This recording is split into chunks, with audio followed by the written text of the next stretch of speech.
دا ډېر د بغرای زامن دي او دې سوړي ورکړي دې ته سوړه نه وي ورکړي دې به دې کار نه کوو سویل او ترلې دې ویډیو وکړه او سویل او ترلې ونې دي او دا د بونیر بچې دی د بغرای زامنو. بسم الله الرحمن الرحیم. السلام علیکم. کتونکو اقبال محسن یم. نن ډېر په افسوس سره ډېر په دردمند زړه سره راغلی یم یو څو خبرې کومه. هغو کتونکو ضلع بونیر د فقهاو، عالمانو، شاعرانو، ادیبانو، مجاهدینو، د غیرتیانو او د آی خلکو ځمکه ده چې دې خلکو په خپل وخت کې بلها اتلان پیدا کړي، بلها نرتوبونه، غیرتونه، مجاهدي کړي. دې خلکو په خپل وخت کې فرنګیانو له شکست ورکړی. دې خاورې د دې خاورې خویندو، میندو، بچو یو داسې کردار لوبولی دی چې په ګرده نړۍ کې نه په کلو هم نړۍ کې یادېږي. کتونکو ډېر په افسوس سره دا یو خبره کوم چې دا کوم تصویر تاسو ته په دې سکرین باندې ښکاري. شاټ راځم او بیا خپل میسج وروسته ورکوم. شاټ دا چې دې کس موده مخکې په ضلع بونیر کې مدد سنټر کولاو کړو، ریهیبلیټیشن په هیله باندې د خلکو لپاره مطلب د هغوی علاج معالجه به یې کوله. مونږ خوشحاله شو چې ټیک ده. بیا خبر شوم چې هغه د دې ځای نه تللی دی، بډخېلې طرف ته دغه سنټر وړی دی. بیا خبر شو موده مخکې چې سهیل اوتر ورسره یو ماشوم و، هغه یې ټق په سوجه باندې ورکړی دی.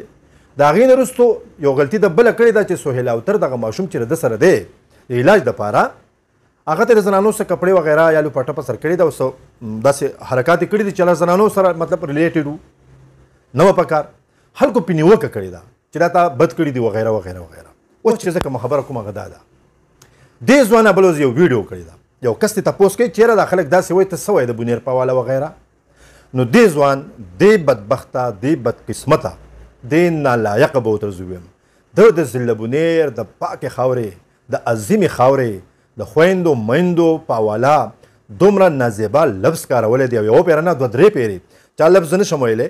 تاسو به ویډیو کتلی وي چېرې لرې د پلانکۍ یا د پلانکۍ زامنو. ما ته ډېر زیات افسوس په دې وشو چېرې وړه لمبیا خو به تا سوچ کړی و که نه چې تا دلته لا سنټر راوړو بونیر ته، نو دا خلک تا ته دغه شان ښکارېدو نو تا سنټر ولې راوړو؟ دلته ته ناکامه شوې، هر څه چل چې وشو ته واپس بیا لاړې. تا یوه غلطي وکړه، هغې دې بله غلطي وکړه، تا هغه ایډیټ کړه او ور دې کړه، هغه غلطي دومره کړه. خلکو نیوکه وکړي نو تا به هغه کس ته ویلو چا چې راباندې نیوکه کړې ده هغه ته به دې هم کنزل نه کول، خو دا به دې ورته ویلو چې یاره زه معافي غواړم بیا به داسې نه کوم. نو تا په جار باندې د بونیریانو میندې، خویندې تا وکنځلې. تا چې کوم لفظ استعمال کړی هغه مونث کې راځي. تا دا ټول خلک وکنځو، تا زما دا پاکه خاوره وکنځله، تا دا دې ځای فقها، عالمان، ادیبان، پوهان وکنځل. مسلمانه د دې نه مخکې خو به دې په خپل ګریوان کې سوچ کړی چې ما خو به په دې بونیر کې یو ګیلاس اوبه څښلي که نه، یو پیالې چای خو به مې څښلې که نه، مثال په طور. نو دا خو تا نمک حرامي ونه کړه. هسې زه یو خبره په مثال په طور باندې کوم، خو دا وایم نه په مثال یې وایم، ګنې بیا به په بونیریانو کې او په تا کې څه فرق پاتې شي چې زه دا ویم چې ستا مور داسې ده، ستا خور داسې ده، ستا خاندان داسې دی. نو ته به څه سوچ کوې؟ ته خو به سوچ نه کوې، خو ستا دا نور خلک د دغې علاقې به دا نه وایي چې دا بونیریان ډېر لاندې خلک دی. یاره وروره ستا خور مور چا کنځلي؟ خو فلانکي نوم دې نه اخلم، ډېر زیاتې دې کړې، ډېر ظلم دې کړی، ډېر بربریت دې کړی دی.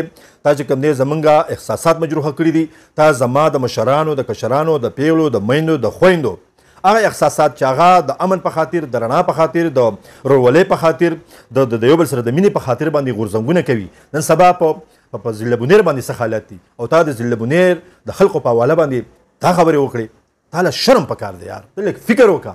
ته په دې معاشره کې ژوند کې، ته د دې معاشرې یو داسې فرض ځان ګڼې چې زه د دې معاشرې خدمت کوم. تا ته څنګه خدمت کوې؟ تا ته غلطه خبره چا کړې چې تا دونه د بونیریانو په حواله باندې دونه غلط الفاظ بار بار وکارول؟ وروره یو خبره درته کوم، ستا یو کاروبار دی یا د اداره ده، یا ته ښه کې یا بد کې، په دې کې خو د دې خبرو سره ځای نشته. ته خو به د خلکو خپه زړونه خوشحاله، ته خو به خلک خپل سینو ته رانږدې کوې چې له خلکو هغه درد انځور کړي. ته خو الټه چې کوم دی نو فساد طرف ته ځي، نازیبا حرکاتو طرف ته ځي او بیا دغه ویډیو ته ایډیټ کوې، بیا ورکوې، بیا شیر کوې. په دې وخت کې هم تاله دا سوچ نه راتلو چې دا زه نه ورکوم، یا دې اوسه پورې په کار تا ډیلیټ کړی وی.